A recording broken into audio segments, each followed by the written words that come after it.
जब कोई व्यक्ति किसी कारणवश किसी दूसरे व्यक्ति से सीधे बात नहीं कर सकता, अर्थात कहने का मतलब है जब कोई व्यक्ति किसी दूसरे व्यक्ति से सीधे फेस टू फेस बात नहीं कर सकता, तब वह कोई जानकारी या समाचार या खबर संदेश के जरिए दूसरे व्यक्ति तक पहुंचाता है, ठीक है, तो वह होगा आपका संदेश लेखन। अर्थात जब आप किसी से मिल नहीं पाते हैं लेकिन आपको अपनी बातों को पहुंचाना है, तो वह क्या होगा, संदेश लेखन के माध्यम से हम पहुंचा सकते हैं। संदेश किसी व्यक्ति विशेष या किसी समूह द्वारा व्यक्ति विशेष या समूहों को दिए जा सकते हैं।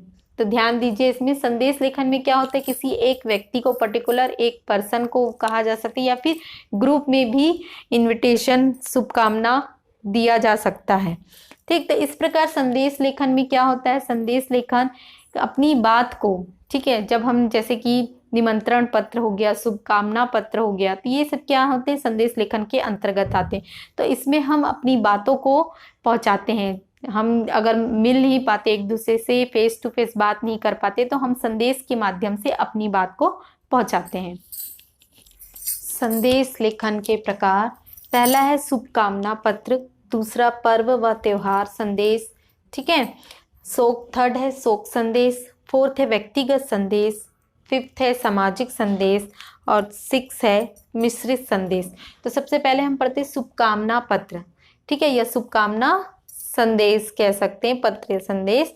तो इसमें किसी का जन्मदिन हो गया, ठीक है, किसी की शादी की वर्षगांठ हो गई, ठीक, तो इन सारी चीज़ों में हम शुभकामना पत्र, मतलब शुभकामना पत्र या संदेश लोगों को देते हैं और उन्हें आमंत्रित करते हैं, ठीक है। नेक्स्ट है पर्व व त्योहार संदेश। इसमें होली, दिवाली, जो हमारे पर्व एवं त्योहार आते हैं उस पर हम एक दूसरे को संदेश लिखते हैं।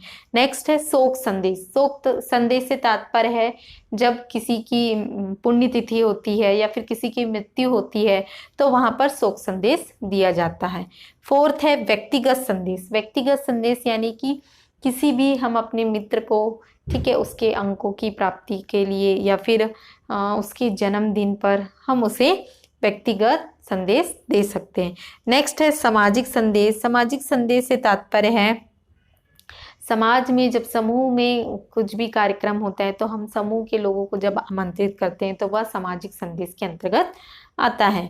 नेक्स्ट है मिश्रित संदेश। तो मिश्रित संदेश का तात्पर्य है जैसे कि अभी वर्तमान में कोरोना महामारी चल रही है, डेंगू हो गया, तो ये सारी चीज़ों का जब सामूहिक रूप से, ठीक है, यानी मिश्रित दोनों का मिला जुला रूप जब देश में संदेश दिया जाता है तो वह होगा मिश्रित संदेश। अब हम ये हो गए, हमने संदेश लेखन के प्रकार पढ़े। अब हम पढ़ते हैं कि संदेश लेखन लिखते समय में किन बातों का ध्यान रखना चाहिए। सबसे पहली बात, संदेश लेखन जब भी लिखेंगे आप एक बॉक्स में लिखेंगे, ठीक है। दूसरी बात ये कि संदेश लेखन में 30 से 40 शब्दों की समय सीमा होनी चाहिए, उससे अधिक शब्दों का प्रयोग नहीं करना है।